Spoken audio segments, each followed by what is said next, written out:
You've been doing it for how long? 53 years. Now, how did you come, in the first place, to start in this particular business? It was a local firm, and I only live round the corner.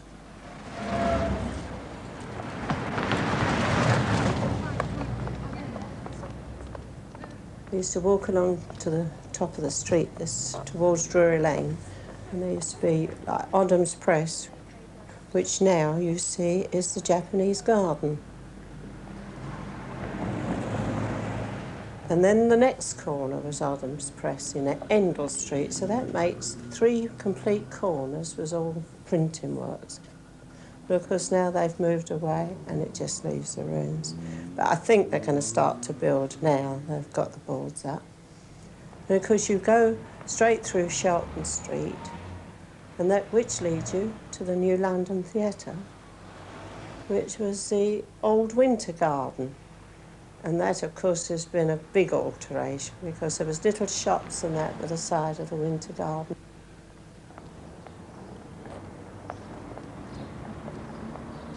I live in Peabody Buildings off of Drury Lane, but the entrance is actually in Wild Street, so it's called Wild Street Estate, and it was one of the first Peabodys to ever be built. The flower market, that's still the same, and the fruit market. It's only just recently all emptied out. You can see that. They're altering them and making them into offices and shops.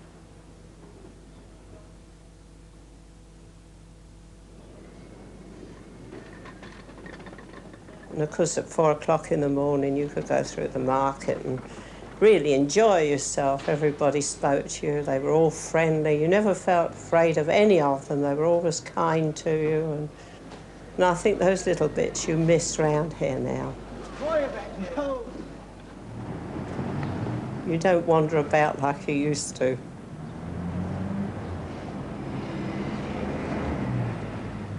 The porters have gone, and the printers, and the 40 embroiderers who used to work with Bess. The 4 workroom girls repair and alter theatrical costumes, while Bess still does her specialised embroidery for the regalia that accompanies the crown jewels. Because when we start the garter, it's quite a job. You look at your perforation, and it's got little holes and that in it, and I lay it across the velvet, and then I pounce it with powder, and then you lift it up, and actually you see all your little letters are forming. Then I paint them in.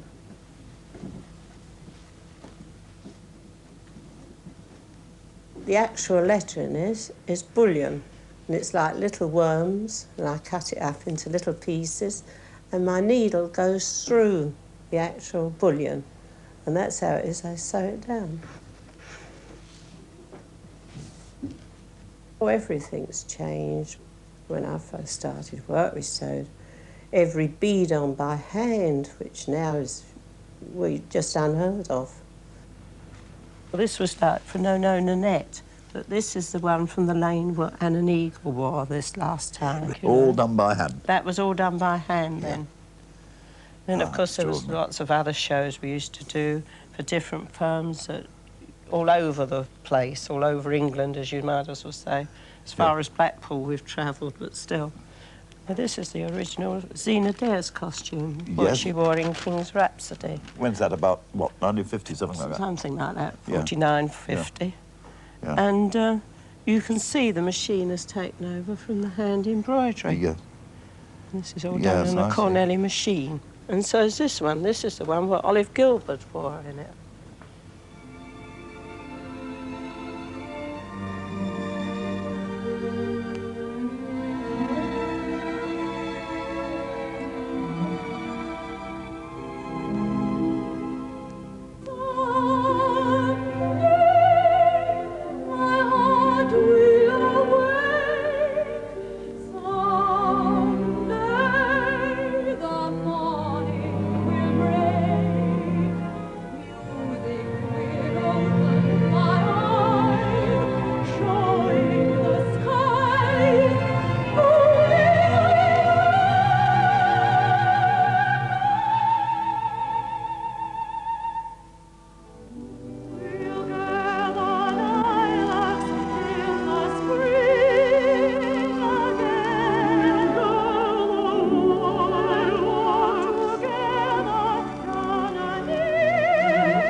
Oh, I like the old shows Yeah. best. Yeah. Which are the They best know ones? my favourite one here, Sound of Music.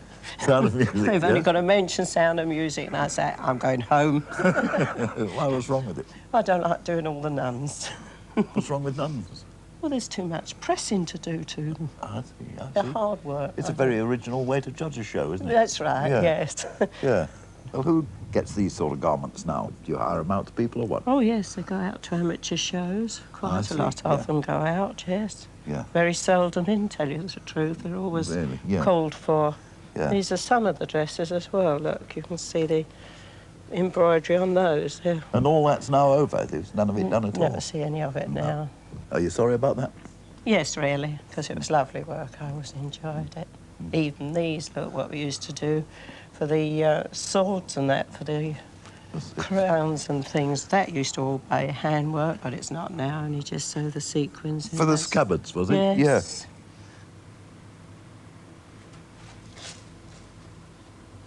Each scabbard is handmade to fit the sword blade by George, the armourer.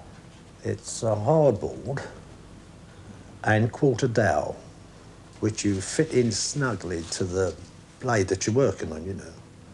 You then get the embroidery, velvet embroidery, and apply that to it. You stick that to it.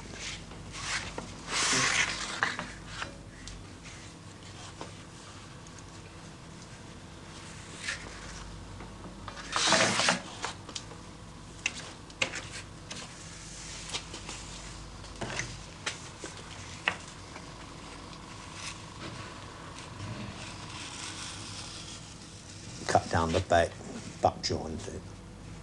Right, that's the finish of that. Now, the other thing is you've got to make the brass mounts as you see it in the books.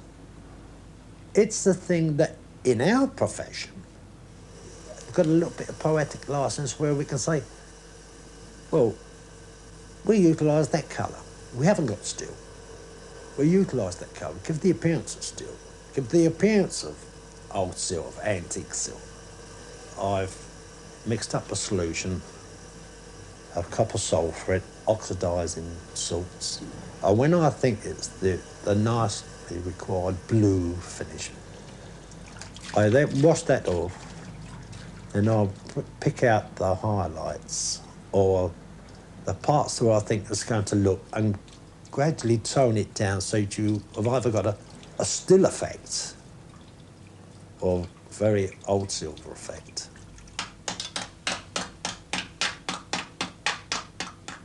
You look at it and you say, well, if I lived in them times, this is the sort of thing I could have used, this is the sort of thing I would expect to use, this is the colour, this is the material, this is the metal, and think to myself, you've got to make this. My God, how did those chaps get on? And you forever think to yourself, no, I didn't do a bad job of that. And all of a sudden you think back, well, how do you think they got on and they made a better job? This is part of the feeling, I think, that I get, like, it's admiration for the people that worked in those times and the fantastic things they done in those times for what they had. Swords, George, tell me about them. For instance, this thing, it looks as if it's had a terrible bashing. Well, this is the sort of punishment that you expect from a sword. It's pretty worrying when you see a blade like that in case it disintegrates and starts breaking, pieces go flying across the stage. Yeah. But in this case, being as it's not tempered blade, it's a good quality steel. Yeah. And soft, it will give. And therefore you get these, you know, most of these notches when you normally get them. But was which that can all be- done on the stage, all that? Oh, this